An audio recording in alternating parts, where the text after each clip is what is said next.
654.213 তিনের স্থানের মান কত? তাহলে এটা নিয়ে একটু চিন্তা ভাবনা করা যাক। আর সেটা করার জন্য এই সংখ্যাটাকে একটু অন্যভাবে লিখি, আর আমি বিভিন্ন সংখ্যা বিভিন্ন রং দিয়ে লিখব। তাহলে আমাদের আছে 654, এখানে দশমিক বসবে, 0.213। এখন আমার মনে হয় দশমিকের বাম পাশে যা আছে তার সাথে আমরা এটার সাথে মোটামুটি পরিচিত। আমরা জানি যে ঠিক এটা সাদা রং দিয়ে লিখি, এটা হচ্ছে শতকের ঘর, অথবা আমরা এটাকে দেখতে পারি 10-এর বর্গ হিসেবে। এটাকে একটু বড় করে নিচে লিখি, তাহলে এখানে এটা হচ্ছে শতকের ঘর, অথবা 10-এর বর্গ হিসেবেও লেখা যায়, যেটা কিনা একই কথা। আর এখানে এটা হচ্ছে দশকের ঘর, যেটা আর 10-এর ঘাত 1 একই কথা। এখানে এটা হচ্ছে এককের ঘর, যেটা আর 10-এর ঘাত 0 হচ্ছে একই কথা। এখন দশমিকের এক ঘর ডানে গেলে এটাকে বলে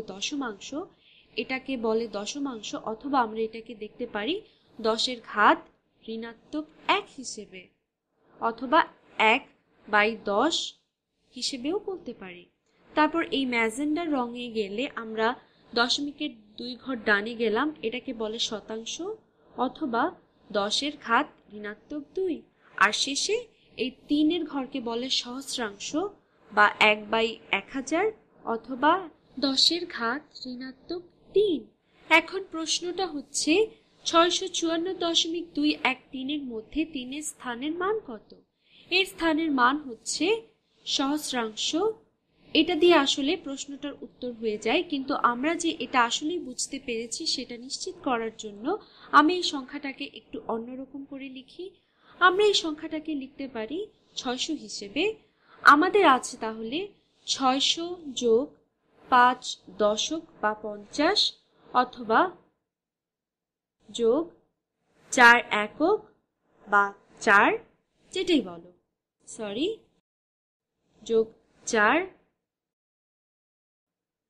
যোগ 2 বা দশমাংশ, যোগ 1 শতাংশ, 1 শতাংশ, আর যোগ 3 সহস্রাংশ। অথবা আমরা এভাবেও লিখতে পারি নিশ্চিত করার জন্য যে আমরা আসলেও বুঝতে পারছি যে স্থানের মান বলতে কি বোঝাচ্ছে। তাহলে আমরা এটা লিখতে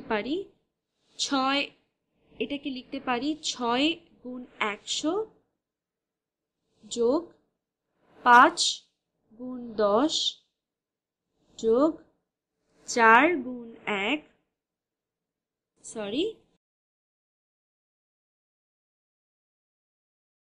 যোগ 4 গুণ 1 যোগ